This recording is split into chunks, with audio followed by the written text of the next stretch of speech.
শ্রমিকদের বেতন বৃদ্ধির দাবিকে কেন্দ্র করে চাঁপাইনবাবগঞ্জ, রাজশাহী ও নাটোর থেকে ঢাকাগামী বাস চলাচল টানা দ্বিতীয় দিনের মতো বন্ধ রয়েছে। পূর্ব ঘোষণা ছাড়াই বৃহস্পতিবার রাত থেকে বাস চলাচল বন্ধ করে দেওয়ায় চরম দুর্ভোগে পড়েছেন সাধারণ যাত্রীরা।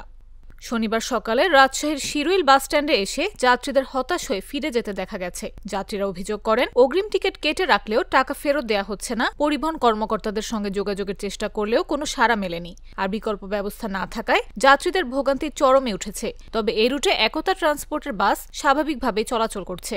সম্প্রতি শ্রমিকরা বেতন বৃদ্ধির দাবিতে আন্দোলনে নামেন। এর পরিপ্রেক্ষিতে গেল 23 সেপ্টেম্বর ঢাকায় শ্রমিক ও মালিক পক্ষের বৈঠকে চালক, সুপারভাইজার ও সহকারীর বেতন বাড়ানোর সিদ্ধান্ত হয়।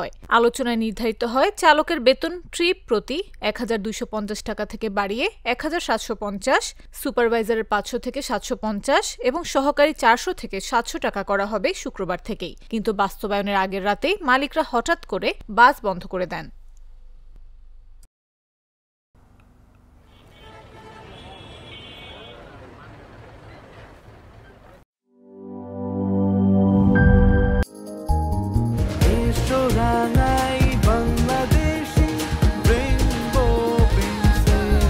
রেইনবো পেইন্টস, ছড়াও জীবনের রং।